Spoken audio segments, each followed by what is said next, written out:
They followed Tanaka, who was walking towards the entrance. No longer stressed about getting caught, Ayaka had a chance to look at their surroundings. She saw other gas stations, each one devoid of cars waiting to get fuel. Though their location wouldn't have enough traffic to be constantly busy, the fact that there weren't any had an impact on her mind. There weren't even tire marks on the dirt that would have been left by cars stopping by to fill up their tanks. It was likely the wind that had blown away any traces after such a long period had passed. Since that night, it had been months to the point where the memories were beginning to fade. The only thing she remembered was the fear. Turning attention back to the store, Ayaka saw Tanaka holding the dirty door open for them to enter. "Please don't mind the mess. I didn't expect guests to arrive," Tanaka teased as though she were welcoming them into her home. Compared to the outside, the interior of the store was covered in shadows. Only a fraction of the light was able to penetrate the layer of filth covering the windows. "I wasn't expecting there to be so much remaining inside," Kawa exclaimed once she entered and her eyes adjusted to the lack of light. It was the same thought that went through Ayaka's mind.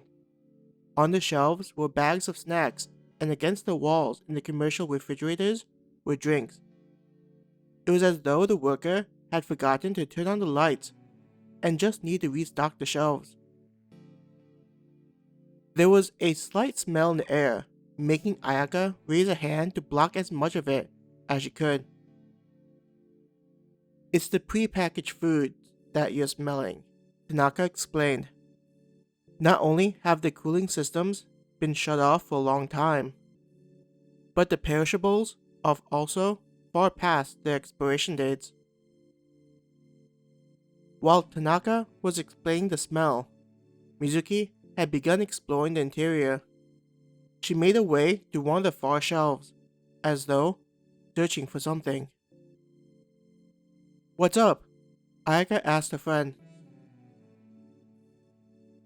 "Aside from the smell, which we could clean up, I feel like we could stay inside here for a while," Masio said.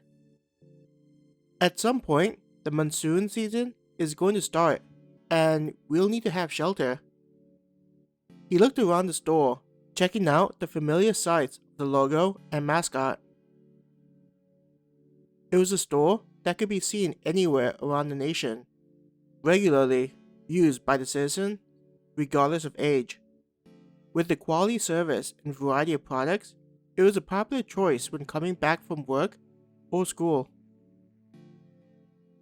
Ayaka could think back to how often she'd passed by this chain of stores while hanging out with friends. It gave her a feeling of loss, knowing that those good times were never coming back. "That's a bad idea," Tanaka said, bursting Masio's bubble. Not expecting the soldier's answer, Masio asked, "Why not?" Instead of anger at his idea being rejected, he appeared confused. "It's understandable that you think this place is ideal, but that's under the societal rules before all this happened. If we'd been running from a natural disaster, and this area was stable, then it makes sense to hunker down. But the problem is that what the four of you are running away from isn't a natural disaster." Tanaka patiently mapped out what was wrong with their thinking. "Not only do you have to worry about the monsters roaming everywhere, but there may also be other survivors thinking the same thing upon seeing this place." "But we've been in the forest for ages, and we haven't encountered anyone," Kawa countered, likely agreeing with Masio about sticking around in the store. Upon hearing Kawa's defense, Ayaka thought back to the discarded packages they'd come across. What about the rappers? She looked at Kawa and Masio. Rappers? Tanaka asked, an eyebrow raised in concern. Turning her head to look at the soldier, Ayaka said, "We stumbled upon food packages that had been discarded. It looked as though someone had been in the area. The problem is that we don't know if it was a survivor of a nearby base or just some homeless person." Hearing that they'd run across evidence that there may be other survivors in the immediate area, Tanaka furrowed her brow. That could be a problem.